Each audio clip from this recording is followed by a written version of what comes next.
Hello, wherever you are. This is Nomadic Diaries and welcome. My name is Doreen Cumberford, host of Nomadic Diaries.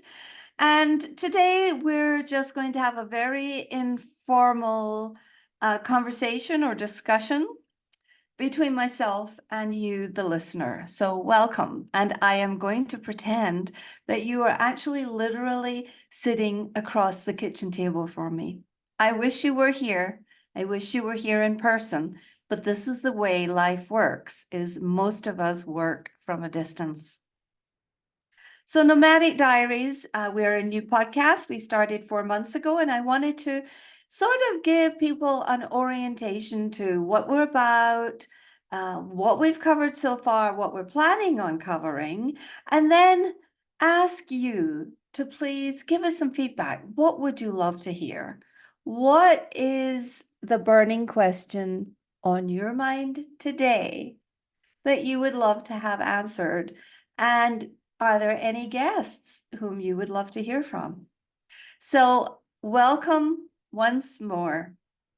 So, Nomadic Diaries, the podcast was started in September of this year, and a few of the subjects that we have covered to date really refer to the expatriate, particularly the, let's say, the rooted expatriate, someone who has moved overseas, not as a nomad, but perhaps lives 2 to 3 years at a time in one location before moving to the other.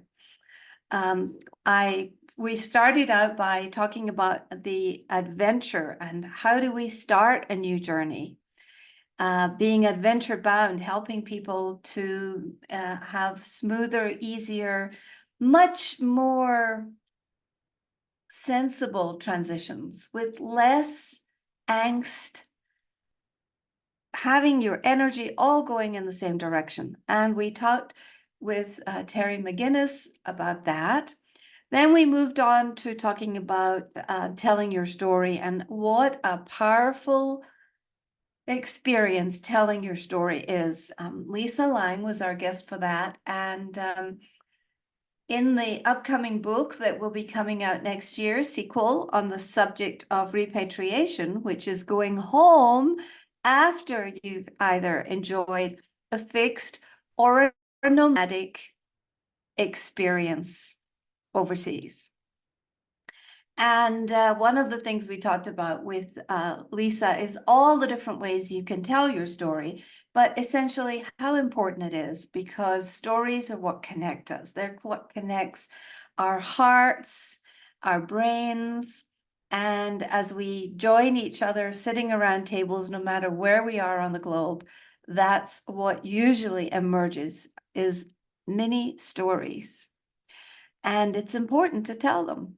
Then we talked about how to nurture your life of adventure once you get home, because it's very easy to set off on this nomadic journey and imagine that there are not other consequences that are unthought of or that could never possibly have emerged when you left.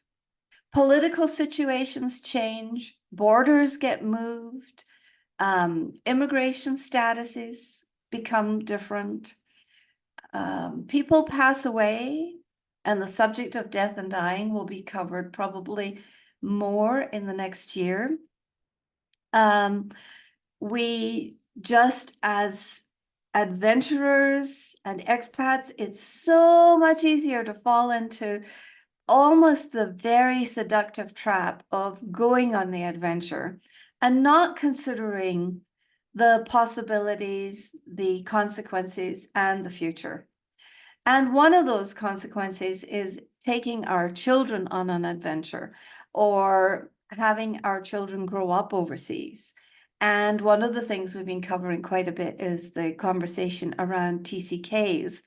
We talked to Lisa Furland on the subject of a quest for belonging and raising 2 TCKs and changing her whole identity, her whole modus operandi and her identity from being an epidemiologist to being a book and literary type of promoter, supporter, and agent for people.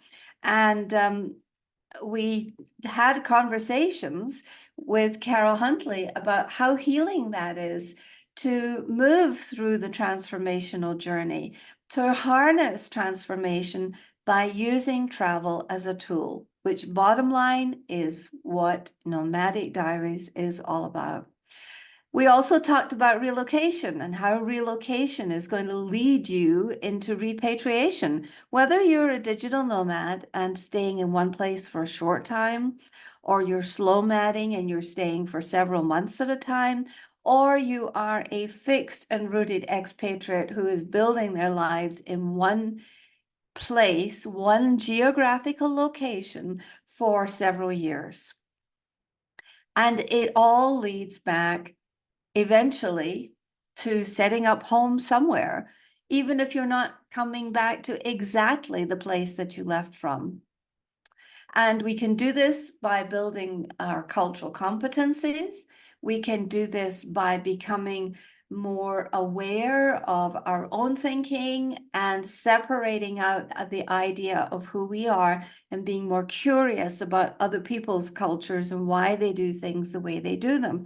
And Chris Cartwright was very influential in helping us lead us through some mindfulness and some intercultural communication processes that we can use. And then we talked to the fabulous George Walter, who we discussed with him the subject of wanderlust, wisdom, and welcoming smiles. And George has a saying, he has a smile factor. And he, as he goes down the street, he just smiles at people. And he says the smile factor actually makes a difference in who, not only who you meet, who you communicate with, who you connect to, but who you become in the process. And George is a member of the Century Club, which is a community of people who have traveled to more than 100 countries. We also had a conversation on the subject of traveling to other countries. We had a conversation with Rebecca Eichhorn, and she was an immigration attorney who has moved and settled here with her teenage children in San Miguel de Allende. This is primarily where Nomadic Diaries is housed for about half of the year. And Rebecca was an immigration attorney who joined a caravan of migrants a few years ago as they went to the border and actually documented exactly what happened and what the process is for people to gain asylum and enter the US. It was a fabulous documentary and recently won the Aspen Film Festival, the Vail Film Festival, for which we're very proud of Rebecca. And Rebecca told us about her journey of packing up her kids, her husband relinquishing his job as a senior attorney at the IRS and packing up their van with their two kids and driving all the way from Virginia in the United States to Panama, I believe it was. And we discussed all of the aspects or some of the aspects of what it is to pack two kids in a van and have fun along the way. And after that, we had some conversations with Megan Norton about belonging. When you pack up, whether you are going temporarily or whether you're rooting yourself and committing in one place, then the issue of belonging arises. The issue of who do we belong to? Where do we want to belong? Why do we want to belong? What are the tools and the transformations required in the process of belonging? And that is a deep and wide subject in itself, for which we could have recorded 5 episodes, I believe. And when we're in the process of belonging, packing up kids, moving overseas, maybe, or maybe not with kids, we actually spent a delightful episode with Andrea Schmidt, and she empowers global girls. And the way she does that is by offering a coaching program to give the girls some support from someone other than their parents and their families and their friends. So that is a very novel and new concept. And it was delightful to hear how successful this has been and what a wonderful support it is for many, many kids. We also had a few other recordings, and we talked to Sarah Cobras about what are we leaving behind? What are the losses? How do the losses build up? What are you missing on your journey? And then after that, we've recorded several things that will be emerging next year, including how to unlock the secrets of a successful travel and harness that with a business. So how do you pack up your business and hit the road and travel and do business simultaneously? And that will be airing with Jane Gary in the future. And I did miss one, and that is a place that most of us go at least once a week, and that is the grocery store. We called this the Grocery Store Dilemma by Monica Neubauer. So we talked about repatriation and coming home and how in the littlest moments, in the smallest of minutes or seconds, we can have a transformational experience anywhere as a result of our intercultural changes to our being, ourselves, and our soul. And we talked about what it's like to go into a grocery store after you've returned from overseas and be faced with the multiplicity of choices. Certainly in the Western Hemisphere, there are many, many choices. So as you can hear, we have roamed around the globe. We have talked to people who have probably at this point a couple of 100 years of expatriation experience under their belt. And we have discussed the challenges and the possibilities. Right now, this is being recorded in a period of time that is my favorite period of time, that is between Christmas and New Year. And you know, you can choose to have a new year on any day you want. You do not need to wait. We all know this. We do not need to wait for January 1st. But I have programmed myself over the last 30 or 40 years to take this time to cultivate what would I love, and just keep sitting with that question. What would I love? What would I love? Because it doesn't all happen at once. And when you have a family or a partner, or you have people who are depending on you, it takes time, a great deal of thought to extricate yourself from the life you have created and either launch yourself as an expatriate overseas or a part-time expat or digital nomad. Next year, we will be diving into more of what that launch looks like. What are the components that you need to think about? What are the challenges? And then we will be doing an entire series on the subject of repatriation once the book, the sequel, comes out. Because what we don't understand is that when we launch, it's easy. We're moving towards something. When we're going home, we fill ourselves with things like assumptions and unintended consequences and old behaviors and old patterns and so many other mental obstacles that get in our way. So we'll be talking about that and an entire season next year that we will be releasing probably towards the end of the year. Another season that we'll be covering is the subject of San Miguel de Allende. That is, as I said, where the podcast is mostly broadcast from.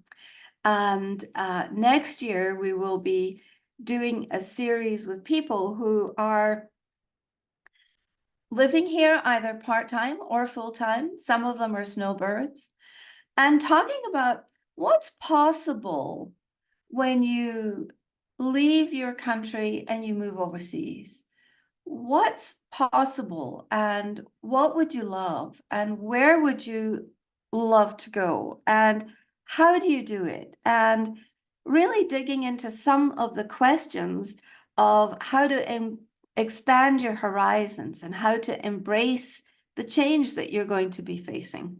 So we're going to be covering that next year. For now, I would just like to say, you can turn over a new leaf, a new chapter, a new page in your experience and go traveling this afternoon if you want.